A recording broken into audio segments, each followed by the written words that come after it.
Welcome to the third episode of A Filthy Perspective. Today we're going to be talking about some really cool things, the top 10 anticipated games that we have coming out. Some will be a little bit more important than others, but we're going to cover the ones that we really enjoy and the ones that some of our community is ready to see. If you guys enjoy any other ones, please be sure to leave those in the comments below so that we can get some insight on those.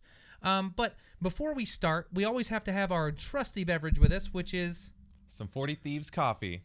This time we got this bag right here going on. These are the whole beans too. I really love it. It's the white chocolate raspberry milkshake. We got it brewed up here. And it's pretty good, I would say. I think it's pretty good too. If you want to visit that, be sure to tune in to our Behind the Filth episode where we actually go over a couple things about it and have some fun with that. All right, so let's just get started on what we're talking about. What's the first game that's on our list today? Oh man, there's so many coming out today, this year. So of course we live in a time where all the good games have practically been made already. We're just in a series of remakes, but there's a lot of good games that people haven't heard of that's coming out. I'm really excited about too. So the first one we're going to talk about is Dying Light 2.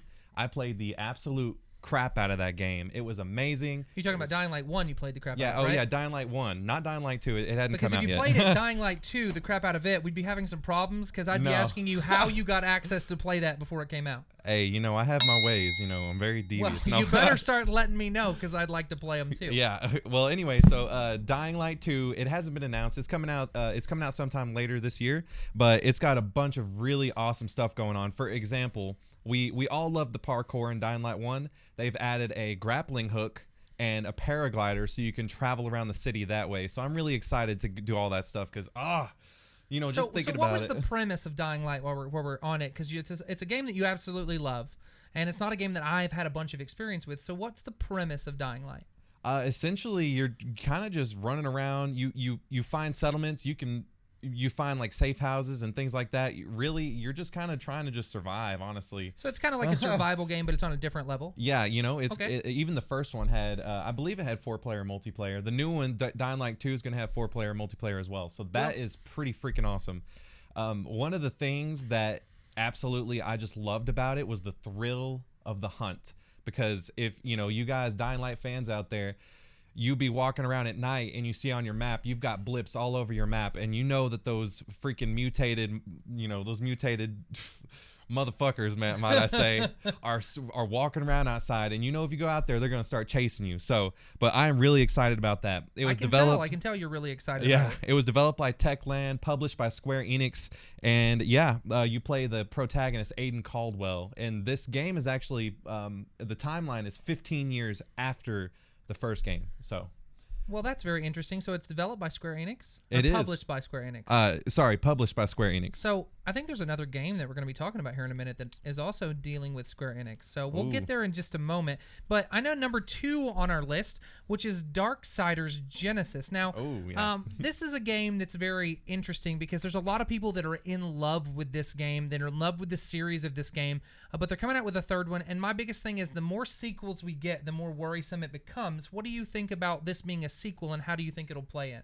Well, actually, this game is a prequel to the DARKSIDERS. So this is going to be a prequel to DARKSIDERS, but it's still, it's created afterwards. That's my worry. Right, yeah. So they're taking a different approach to this game. So the other games, it was, third person over the shoulder, and you run around, kill monsters, things like that. But this game is actually going to be bird's eye view. It's going to be similar to Diablo, honestly. Okay, so we're going to have an over-the-top view, kind of like Diablo and things like that. So it's going to change. So they're changing the dynamic to give people a different feel for a game. So do you think it's going to be better, or do you think it'll be completely different? Well, actually, the game has already been released on PC, and I've heard people say that the gameplay itself translates really well into the bird's eye view perspective. Interesting. It's not like one of those things where you take one slash and everything gets cut in half. You got to combo them bitches down, So we're waiting for this to be released on console. Right. So that's what you're excited about, is the console release. Okay. Yeah, because the console, in my opinion, the Diablo games and stuff like that, I hate click moving, and I would rather have a controller there, so I'm really excited. But it comes out. I loved Diablo on PC. Okay, I did too. But the release date for that's going to be February 14th. Oh, so that's this Friday. Close. This Friday. That's exciting. Okay, so let's move on to, guys, this is one that I'm not a super huge fan of, and I know we have a bunch of fans out there, but we decided we'd cover it because there's some people that really do enjoy this title. Resident Evil 3 is getting a remake, guys. It's going to be released on April 3rd. The Resident Evil series has always been fun. My favorite version of playing Resident Evil was in the arcade. But other than that, I'm not a huge Resident Evil fan. I know a couple people and a couple streamers that are huge Resident Evil fans, and they're going to be playing the crap out of this. But we thought it deserved a place on the list, so we put it there. We're going to move on to the next one, and I think the next one. I actually had one thing to say about that. So I love the idea of the Resident Evil games. The only thing that I just couldn't stand was how I don't remember which one it was. Resident Evil 4, I think. The zombie, you could knock them down and they'd be on the ground and you would have to continue shooting them. You know what I mean? And they'd be just on the ground twitching around and shit. You're just like pop, pop. Can you pop, twitch pop, again pop, for us on stream? Twitching around. And That's shooting ridiculous. the shit out of them. You know. But anyway, so that was kind of my downside. I was like, well, maybe with the Resident Evil 3 being remade the way that it is, we'll get back to that. Yeah, we'll see. Okay. So the next game, which is a super highly anticipated game, because no matter what they do, I feel like you can't mess it up, and if they mess it up, they're going to ruin the world for everybody. Final Fantasy VII is getting a makeover. It's getting remade, and I want to talk a little bit about it. I know that Tyler's going to talk about a whole bunch of it. Hansaku's going to talk about a whole bunch of it. Here's my thing with Final Fantasy VII. It has nothing to do with how good the game was. It's nostalgia. If you played Final Fantasy VII and you know Cloud and you know how it made you feel and you know that the gameplay was the way that it was, it doesn't matter if they mess it up as long as it's still Final Fantasy VII. And I think that's really where we're at with this game. This game, it can only be remade so many times, but as long as they keep giving us better graphics and the same storyline, we will come back to it over and over and over again. Yeah. So everything that I was looking up on it, it looks pretty awesome. The only downside that I could find was that they're actually releasing the game in installments. So basically pulling a World of Warcraft where they bring it back to its original state and they're going to release it in installments. I wonder, are they upgrading the graphics to the point where it's like nowadays graphics versus older graphics? Or are they going to give us an old school feel while still making it look real? Have you ever seen the Final Fantasy VII Advent Children movie? Yeah, of course I have. I think it's going to be something like that. Those graphics were pretty sick. Those graphics were great, and they're still great today. I actually loved that movie, but that would be really interesting to see it remade in that light. That's something that I'd be interested in playing. Not necessarily something I'd be playing repeatedly, but always one playthrough of Final Fantasy VII always makes you feel good and have a great time. Right. So it looks great. It was developed and published by Square Enix. The original was published in 1997. So it seems like not that long ago to us. That's really old. 23 years ago. What? That is really old. It's using Unreal Engine 4, so of course you can expect great things from there. So let's everybody help Cloud defeat Sephiroth. I'm so excited for that last fight. You don't have to beat the table because you're excited. You can just. Okay, just be excited. It's okay. It's okay the way that you are. I'm so excited for the last fight. I'm excited for that freaking desert biome. I'm excited for that freaking thing that's underwater that one-shots you every fucking time you fight it. Whoa. Sorry. Whoa. Excuse my language. Shh, no, it's okay. Just calm down a little bit. A lot of mixed emotions with this game. I can tell because it's nostalgic. Yes. It's nostalgic. Okay, so that was the next one on our list. Guys, let's go to the next one on our list. This is one that I've been disappointed that I actually haven't had a chance to play it. I've heard so many great things. I know that a couple people in our community have played it. I want to try to play it and then play the second one, but the second one is coming out, and that game is The Last of Us.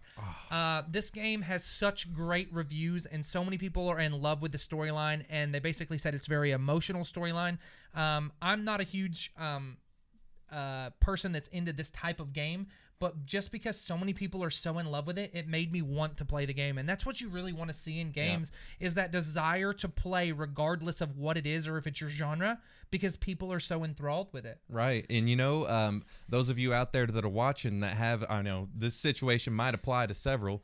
If you've got a girlfriend, wife, or anything like that, and they look at you and you're playing games and they're like, oh man, play The Last of Us, and I promise you they'll love it.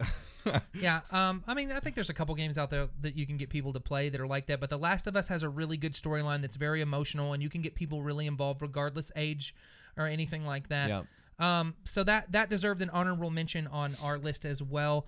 And then the next game, which I'm excited about. Now, don't hate me. If you want to hate me in the comments, hate me in the comments. But the next game is actually called Elden Ring. And I don't know if you guys have heard about it. Everyone loves Dark Souls. Everyone that's ever loved Dark Souls. I actually haven't ever played Dark Souls all the way through. Everyone constantly tells me, you should play it, you should play it. So I downloaded one of them, and everyone's like, it's so hard. And I hate to say Which this, one? but I don't remember which one it is. It's on my computer. I have to go look Probably at it. number 3. But I tried to play it for like 10 minutes, and I killed the first guy, and I was like, this is silly because I don't feel like it's what everybody tells me it is. It's supposed to be like this super weird hard game, and it might have just been because it's a tutorial or whatever, but I was like, I'm bored.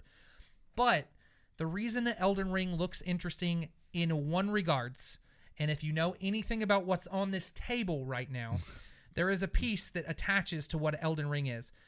George R.R. Martin, who developed Game of Thrones, is in collaborations with Miyazaki to make this game. And that right there develops a world that is beautiful and fantastic. And I'm curious to see how this turns out. Regardless if I play it or not, I know that I'll watch some gameplay of it because I just want to see how gorgeous of a game is created with his brain. Oh, absolutely. And I'm sure, it's going to be incredible. I'm sure it is too. So we'll go ahead and keep going. Like I said, I don't know enough about that game because I'm not a huge Dark Souls fan, but I know you guys are going to love it that love Dark Souls. And I may give it a shot. It just depends on if I decide to buy it or not. That'll be released later this year too. I don't think the actual date has been announced yet, to be determined. Right? Okay, cool. So the next game is highly anticipated, highly disappointing already, and it is highly exciting. The next title is Cyberpunk 2077. The reason that it's disappointing is because they've already pushed it back 2 dates to be released, not just one. We are now in September 17th as a release date, but I'm not going to take that because with it already being pushed back twice, it might be pushed back a third time. But let's not hope for that. On a side note, for 2077 Cyberpunk, here's the thing that gets me for this. I know a lot of you guys are anticipating it, but here's the 2 things that make me want to play this game. The makers of The Witcher made this game. This is their original IP. It's their original idea, their original storyline, and it is made by Project Red. And if you don't know any of those things or anything about that, guys, just know that The Witcher was a book series that got super popular after the game was made. Now, it was popular beforehand, but it got even more popular after the game was made. And it was so popular as a game that they made it into a TV series. So with that being said, we know that the game itself has such a following that we can now move over and say, okay, 2077 is going to have this type of following because it's their original storyline too. And we know that Keanu Reeves was involved in some of the animation type stuff because you can see him in some of the depictions of characters and stuff. I'm excited to see what this game actually brings to the table, and I'll probably play it regardless if it's good or not.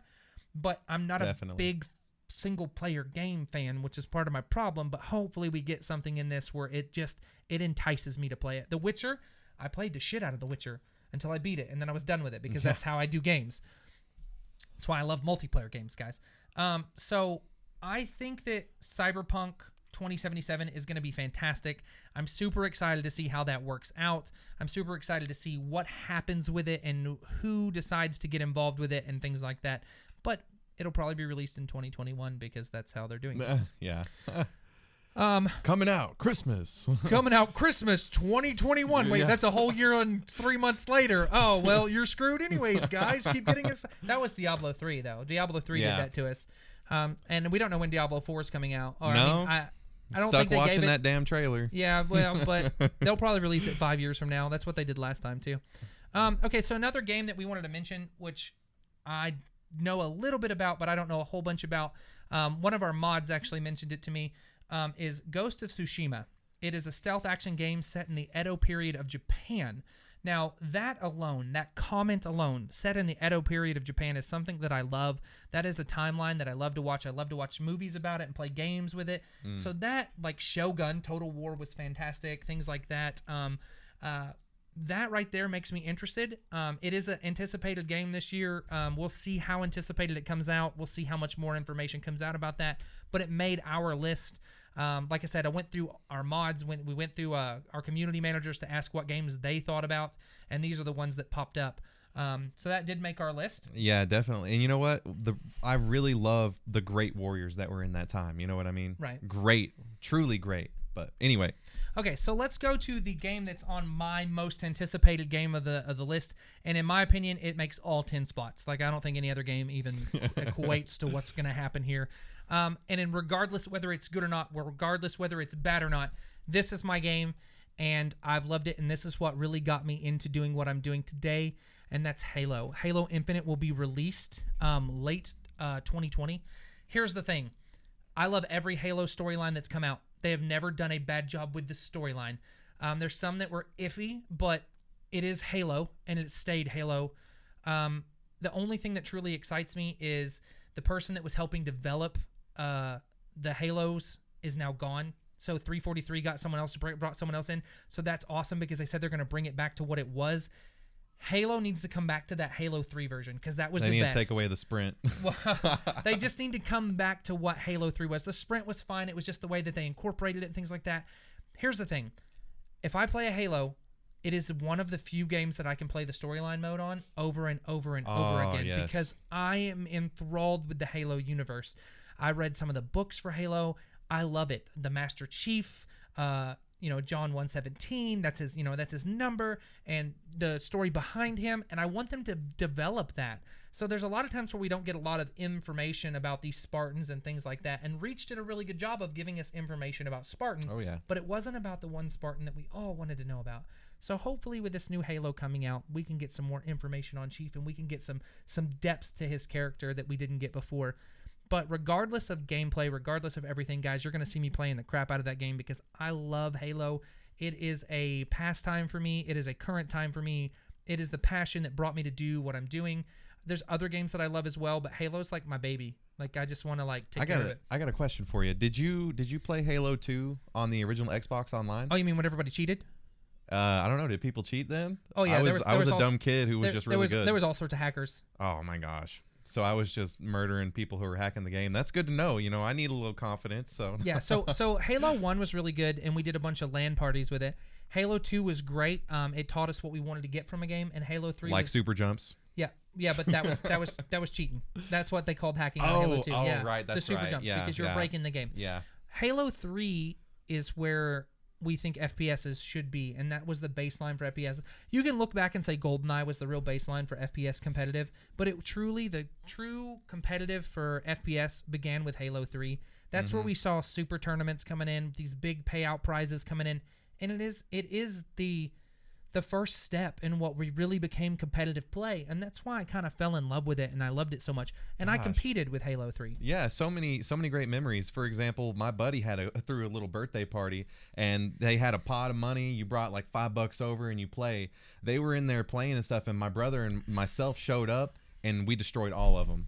I got kicked out of the house because I beat everybody. Really? Yeah, that's great. They get mad about it. They get mad. They get salty. And they always think they're so good. But give me that controller real quick. Give me like. Well, I'm gonna be honest with you. So for me, my Halo days were consistent of me getting my ass handed to me multiple times, and I had one guy who was like, "Hey, come here, let me teach you."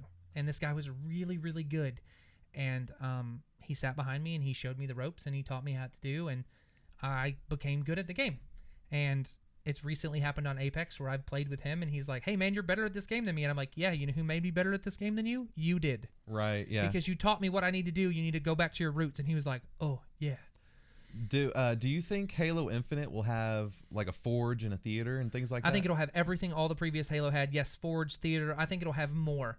I think that they are so determined to bring Halo back to its roots and its pinnacle point that they're just going to put so much in it that you can't fathom it.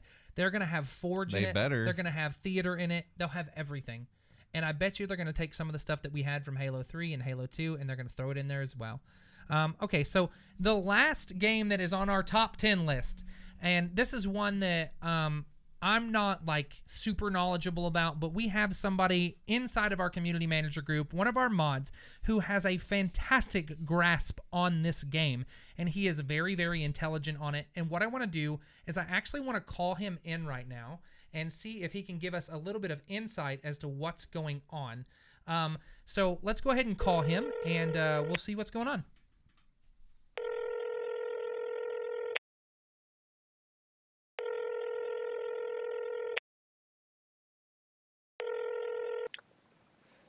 So Doom Eternal. So Doom Eternal takes place after the events of Doom 2016, where Samuel Hayden steals the Crucible from the Doomslayer and teleports him away. So essentially what happens is between the events of this is Hell moves from invading Mars into invading Earth. And they are taking the Earth. They have taken over 60% of the Earth, roughly, by the time the game starts. And the Doomslayer isn't having any of that, so he has to go through and just take on the forces of Hell on Earth and back into Hell. And they are also Heaven. The forces of Heaven are essentially Heaven, are trying to stop the Doomslayer from trying to protect Earth. And in these events, the Doomslayer, he's what's known as a Night Sentinel. That's a whole different part of the story. He essentially takes a Night Sentinel fortress and is overwatching the Earth. That is how he gets around to all these different places on Earth. And he's just trying to retake the Earth, essentially. And just keeps fighting the forces of Hell. So the gameplay style, along with Doom 2016, is a lot like the original Dooms, whereas it's lots of exploration and combat. And we're not talking combat like Call of Duty. No, we're talking no regenerating health, none of that. You have to manage your health, and you have to heal somehow. You have to either find health packs and, armor pickups, or the glory kill system makes a return, whereas this executions or finishers that you can do that will heal you when you perform them. And they've added a bit more to this. So like in Doom 2016, where you use the chainsaw to get ammo back, you can do that again. But the Doomslayer has a new toy. He has a flamethrower on his shoulder, and when he when he sets demons on fire, they start to spew out armor shards. So that's gameplay mechanics wise. It's all about management. It's not about being Call of Duty of, oh, I'm hurt, better duck. Oh, I need ammo. Let me just pick up another gun. Because you don't pick up a gun off the ground off a dead enemy. Well, you do have different weapons in the game. But I am definitely looking forward to Doom Eternal here on March 20th. I'm excited for it. I don't normally spend a lot of money buying collector's editions of games, but Doom Eternal has been an exception. So when they announced the collector's edition back at last year's E3, I was sitting there on the Bethesda website, refreshing the page just to get the collector's edition pre-ordered the minute it went up. And, I got it, and, it's going to be so amazing. I can't wait. I love Doom. The soundtrack, the gameplay, the story, everything. And so, thank you for having me on, Filthy and Hansaku, and I will catch you guys later. Well, guys, that's our top 10 most anticipated game list. I'm super excited to share those with you. We're super excited to participate in things like this and to figure out what people love and what people like. We are ready to go for 2020. I'm sure there's some games that we missed. If we did miss any, please put them in the description below, and we will look through them. Guys, these are the lists that we came up with. I appreciate each and every one of you for participating in today's Filthy Perspective. Be sure to check out our episode of Behind the Filth later on, where we open and unbox this beautiful bag of coffee right here. Guys, I just want to thank Hansaku and Obliviator and OG Unit for being here and being a part of the stream today. Oh, also Fallen Angel and Sean and everybody, because you guys are fantastic. Each one of you that got on and helped us create this list and build this list, you guys have been fantastic. Nightmare as Sean's name. I always forget because he has it all lettered up and stuff. But guys, I just want to let you know that we are very, very big fans of you and what you guys think, and that's what we produce content for. And we'll be doing another podcast next week. Also, if you want any of the coffee, you can check that out over at, where's it at? 40thievescoffee.com, and don't forget to use that promo code filthy at the checkout for a sweet discount. So, oh, a sweet discount now. Sweet discount. So, guys, we just want to thank you once again for being part of this, for being here with us and believing in us to keep doing this. You guys are fantastic. And we're going to be signing out a Filthy Perspective. I am your host, Filthy, and signing out. Hansaku here. Catch you guys later. Later.